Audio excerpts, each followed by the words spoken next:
সীমান্ত রক্ষাকারী বাহিনী বর্ডার গার্ড বাংলাদেশ দিবস 2023-এর আনুষ্ঠানিক কুচকাওয়াজ পিলখানায় অনুষ্ঠিত হয়।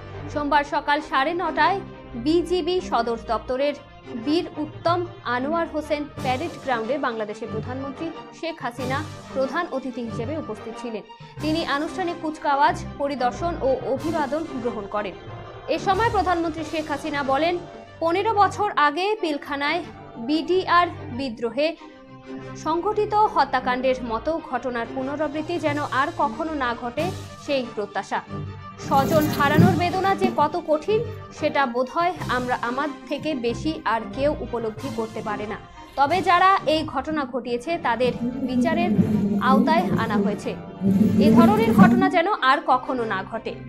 বিজিবি সদস্যের উদ্দেশ্যে ভাষণে ভয়াবহ সেই বিদ্রোহের স্মৃতি স্মরণ করে শেখ হাসিনা বলেন, বিজিবির তৎকালীন মহাপরিচালক সহ যে সকল সদস্য নিহত হয়েছে আমি তাদের আত্মার মাগফিরাত কামনা করি এবং তাদের পরিবারের প্রতি আমার সহমর্মিতা জানাই।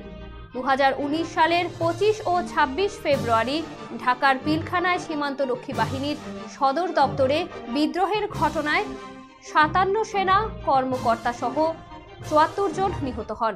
দেশের গণ্ডি পেরিয়ে আন্তর্জাতিক অঙ্গনে আলোড়ন তোলে এই ঘটনা। বিডিআরের দরবার হল থেকে সূচনা হওয়া এই বিদ্রোহের ইতি ঘটে পরদিন। পিলখানায় বিদ্রোহের মধ্যে দেশের বিভিন্ন স্থানে জওয়ানরাও বিদ্রোহ করে। সেই বিদ্রোহের পর সীমান্ত রক্ষা বাহিনী বিডিআরের নাম বদলে যায়, পরিবর্তে আসে পোশাকেও। এ বাহিনীর নাম এখন বর্ডার গার্ড বাংলাদেশ বা বিজিবি।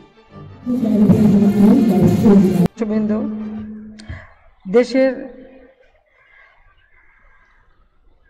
বিশেষ করে আমাদের স্বাধীন সার্বভৌম বাংলাদেশ, এই বাংলাদেশের সীমান্ত রক্ষার দায়িত্ব কিন্তু বিজিবির উপর।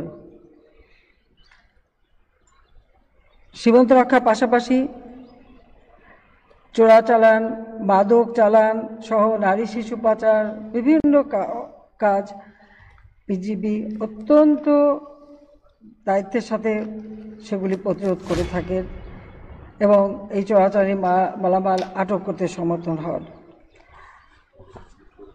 আমি এটুকুই বলবো যে আমাদের দেশ মাতৃকা রক্ষায় সদা জাগ্রত অতন্দ্র প্রহরী বিজিবি। তারা দেশের অর্থনীতির জন্য কাজ করে থাকেন। প্রায় 10 লাখের উপর রোহিঙ্গা শরণার্থী আজকে আশ্রয় নিয়েছে।